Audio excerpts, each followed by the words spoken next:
Sabi, I don't know kung Catholic ka, Kabalay TV, no?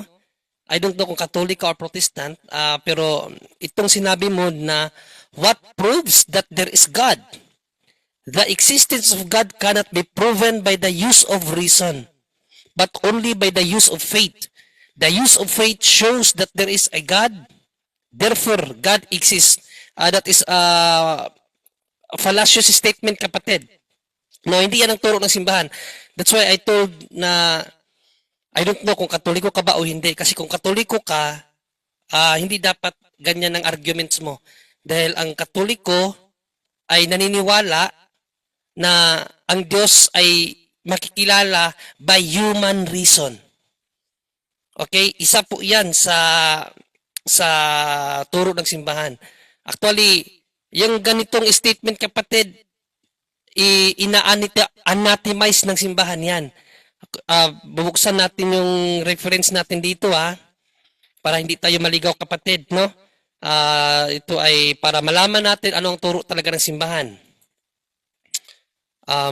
Wait, ayan.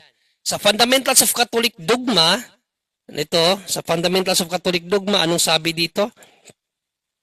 If anybody says that the one true God, our Creator and Lord, cannot be known with certainty in the light of human reason by those things which have been made anathema set.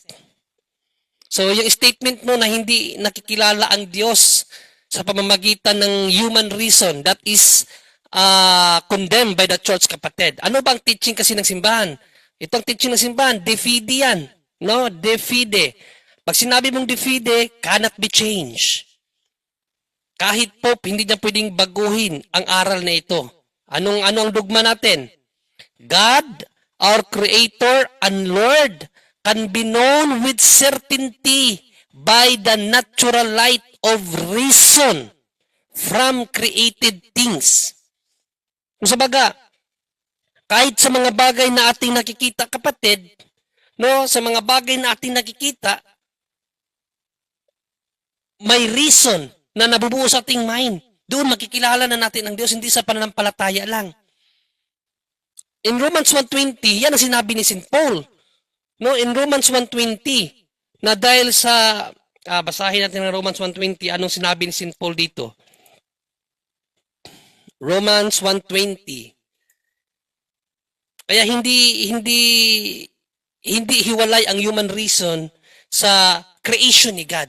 Through creation, magkakaroon tayo ng reasoning that there is God, not just by faith. Okay? Anong sinabi ni St. Paul dito? Sa Romans 1:20, for the invisible things of Him from the creation of the world are clearly seen, being understood by the things that are made, even His eternal power and Godhead, so that they are without excuse. O, yan ang sabi sa King James Version. Basahin natin sa Tagalog, sa Magandang Balita Biblia. Ito naman, mula pa nang likhain ng Diyos ang sanlibutan, ang kanyang likas na hindi nakikita, ang kanyang kapangyarihang walang hanggan, at ang kanyang pagkadiyos ay maliwanag na inihahayag ng kanyang mga ginawa. Kaya't wala na silang madadahilan pa. So through creation, malinaw na may Diyos. Okay? So hindi lang siya dahil sa pananampalataya, kapatid. In human reason, no? In the light of human reason, mapuprove natin na mayroong Diyos through His creation, kapatid. Okay? So yung statement mo, bro, Kabalay TV, yung statement mo na yan is condemned by the church yan, no? So kung Catholic ka, wag mong anuhin yan, wag mong ipagpatuloy yung ano na yan, yung statement na yan, Kabalay TV, kasi kinundiman ng simbahan yan. Okay? Balikan natin uli, ano sinabi ng simbahan. I don't know kung Catholic ka or hindi, pero kung Catholic ka, iwanan mo na yung paniniwala na yan, okay? Kasi ito talaga ang teaching ng simbahan, bro. Yan. De fide dogma yan. Anong sabi dito?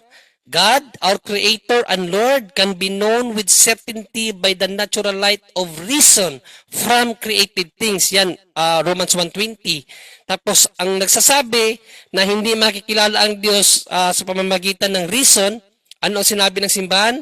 If anybody says that the one true God, our Creator and Lord, cannot be known with certainty in the light of human reason by those things which have been made anathema set.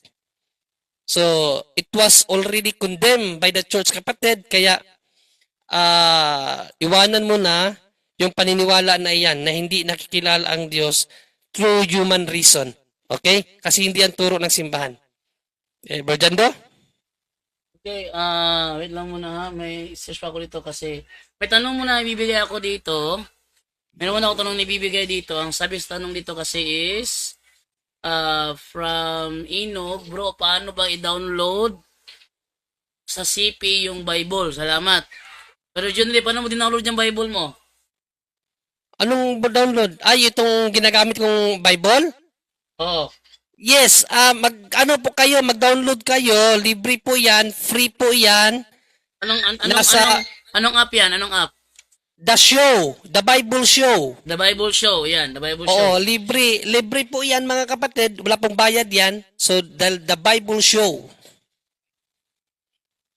Okay, next naman, tanong naman dito is from... sabi ni Kabalay TV dito, sinungkit ko lang yan bro sa Google question and answer kasi parang duda ako. Salamat sa paliwanag. Yes, kaya nga parang duda din ako sa ano mo, pahayag bro na baka nakuha mo lang yan sa iba. Kaya sabi ko kung Katoliko ka, iwanan mo na yan kasi hindi ang turo ng simbahan. Ang turo ng simbahan, yun yung binasa ko. Balikan mo na lang yun, no, kasi hindi ko memoryado yun. Pero ginawan ko talaga ng ano yun, ng tawag dito, screenshot para pag if ever may mga ganyang tanong, kasi naka-encounter na kasi ako ng ganyang tanong, so naniguro na ako na kapag matanong uli, at least may pakita natin agad. At yun nga, yung pahayag mo, Katoliko ka naman pala, so wag mong anuin yung ano na yun. Wag mong ipagpatuloy yung ganong uri ng idea. Kinundiman ng simbahan yan kasi nung unang panahon, yung mga church fathers, may mga church fathers na hindi naniniwala na ang Diyos ay makikilala through human reason. Through faith lang daw. So kinundiman ng simbahan yan. Okay? So patuloy kapatid sa pagsusuri. Tama naman yung ginawa mo, pero yung mga mali na nakuha mo, kapag na-correct, wag mo nang ipagpatuloy yun. Na-correct ko na yung paniniwala mong yan, so wag mo nang iano yan, wag mo nang ipagpatuloy yan. Then, research ka pa din ng research, kapatid. Yes, Brother Jando? To make his message known is our responsibility. So here we are to pledge our lives to the Lord.